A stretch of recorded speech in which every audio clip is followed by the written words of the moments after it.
Hej. Nå, skal vi lige lave trinit på vores opgave her. Og vi har så valgt fx lige med 1 divideret med x. Og det første vi gør, det er trinit. Der skal vi finde delta y. Og der har vi som sagt en forskel af f parentes x0 plus h til slut minus f parentes x0 parentes slut. Og det første vi så skal gøre, det er at vi skal indsætte vores x0 plus h og x0 i vores forskel fra opgaven.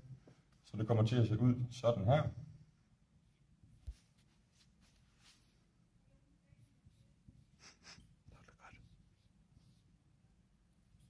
Bum. Sådan der. Det vi så gør her, det er at vi skal finde vores fællesnævner. Og det gør vi simpelthen ved at vi ganger over kors. Så det vil sige at vi får noget der ligner det her. Sådan der. Og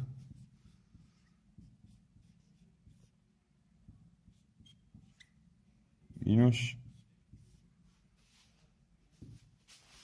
gange vores x0 plus h divideret med x0 gange x0 plus h. Det vil sige, at vi altså har en fællesnævner, der hedder x0 divideret med x0 i anden plus x0h. Og herover der får vi så x0h. Sådan der. Divideret med x0 i anden plus x0. Sæt i minus. Sæt i minus. Sådan der. Yes, det vil altså sige, at når vi skal ophæve parenteserne, så har vi en minusparentes. Det vil altså sige, at vi ophæver den, så det kommer til at stå minus h. Det vil sige, at vi kan sætte det på et samlet brøkstreg. Det kommer til at stå x0 minus x0 minus h. Brøkstreg til x0 i anden plus x0 h. Det vil sige, at vores samlede konklusion er, at delta y giver minus h brøkstreg x0 i anden plus x0 h.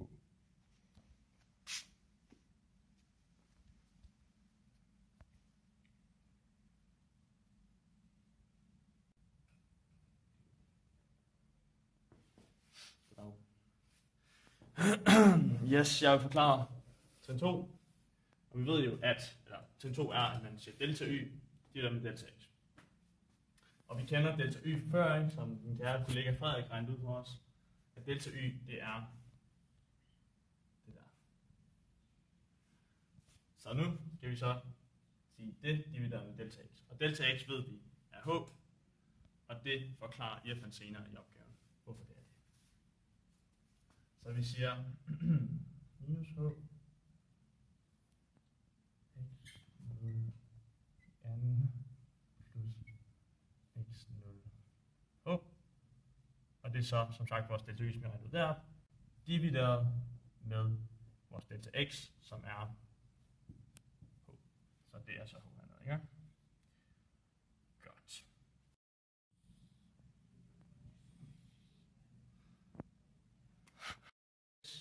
Og lige nu kan man jo ikke regne det her ud, fordi at man kan jo ikke regne med 2 brøkstreger ud. Så det vi gør, vi tager det her h her, og sætter det op foran det her, og så ser vi det foran parentes.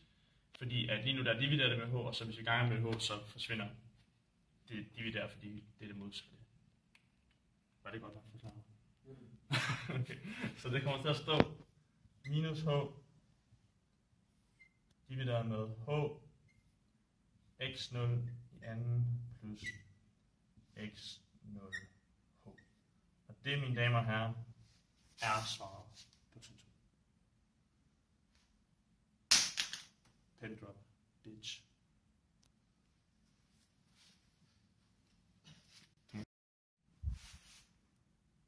Nu går vi videre med at regne det her ud med, at minus h divideret med h, det giver minus 1, så derfor får vi minus 1.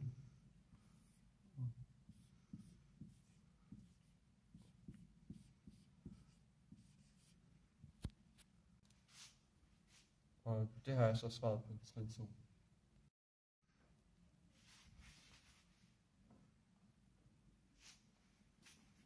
Er det dig, der skal forklare trin 3? Nej, det... Nå.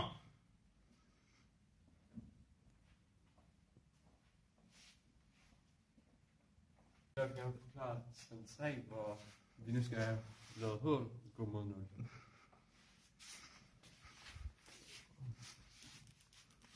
Det vil så gøre det som minus 1.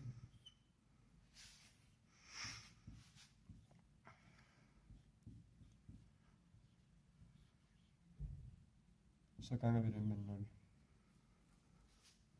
Og da det her 0 kun har indflydelse på x0h, så ender resultatet med at blive minus 1 divideret med x0 i anden. Det vi har udregnet nu, det er det, der hedder f-mærke, eller differentialkvotienten. Og nu vil vi gerne have det hele ind på et koordinatsystem, hvor vi har alle de her x0 og x plus h punkterne P og Q. Og selve grafen, den ser omvendt proportionel ud, så kommer vi sådan der og også hernede. Og der er asymptoter med akserne, så den bliver ikke 0 her, og den går heller ikke op og røre den her aks.